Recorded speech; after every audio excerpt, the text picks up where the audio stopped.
La frustrada reforma educativa que quiso implantar el gobierno de Enrique Peña Nieto tenía algunos aspectos positivos. Una reforma educativa tiene que tener dos vertientes. Una, la vertiente administrativa, y otra, la vertiente pedagógica. La parte positiva de esta mal llamada reforma educativa del gobierno de Enrique Peña abarcó varios aspectos administrativos. El primero, los trabajadores que tenían plazas de docentes y que llevaban años haciendo funciones administrativas, pues fueron regresados a los salones a que impartieran clases, o como ellos le llaman, a estar frente a grupo. Eran trabajadores que estaban durante muchos años comisionados haciendo labores administrativas cómodamente. Y entonces cuando pasa esto, los edificios, muchos edificios de la SEP, pues se quedaron vacíos, porque los maestros que tenían esa categoría, pues fueron regresados a las aulas. Pero muchos de ellos pues no quisieron y se jubilaron.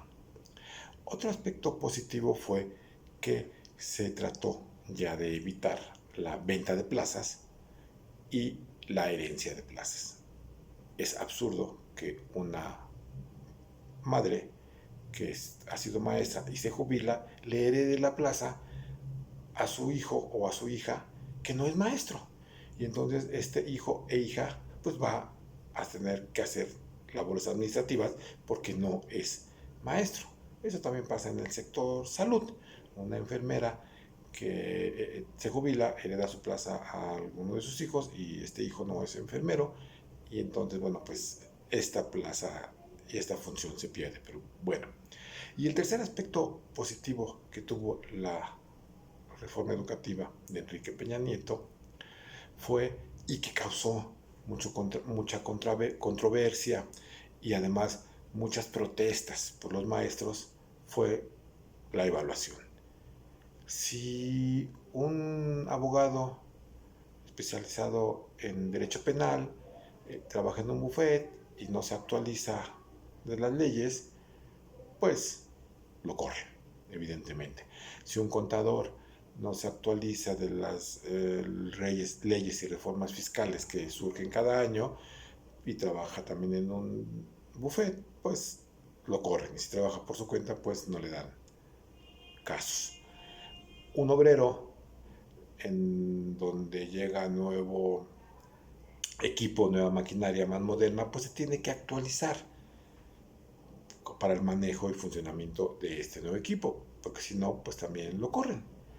Y entonces un maestro en donde su función es enseñar y donde se dice que los conocimientos que ha adquirido la humanidad se van duplicando cada 10 años, es decir, los conocimientos que tenía la humanidad en el año 2000, por ejemplo, de toda la historia de la humanidad, sus conocimientos para el año 2010 ya se habían duplicado y para el 2020 se volverá a duplicar, un poco exagerado, pero bueno.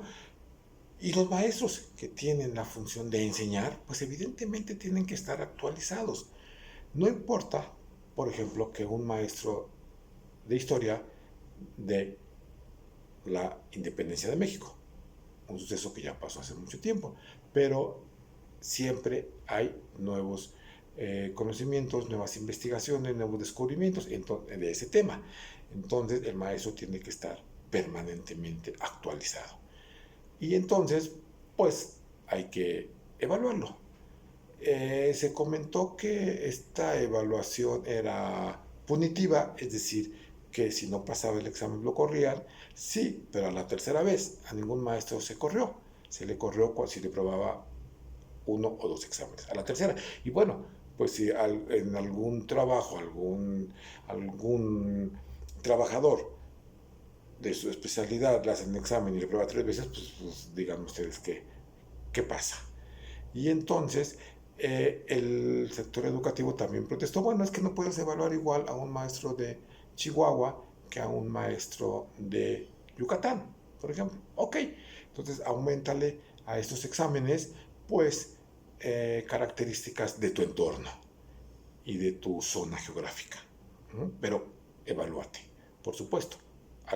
A los maestros hay que evaluarlos. Estos son los aspectos positivos que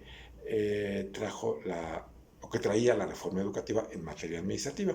Y en materia pedagógica, que nunca se tocó este tema, se llegó a tocar este tema, bueno, pues es evidente que la educación en México no puede seguirse dando como hasta ahorita. Es decir, el maestro está al frente del grupo, es el que siempre habla, el que siempre tiene la razón, y los alumnos únicamente escuchan y casi no participan. Y se tiene que terminar con esta forma individualizada también de calificar. Es decir, al que estudia, al que tiene mayores conocimientos, pues tiene los conocimientos aquí. Él solo no los comparte, pero es el muchacho de 10. Esto no puede seguir así porque así no es el mundo real.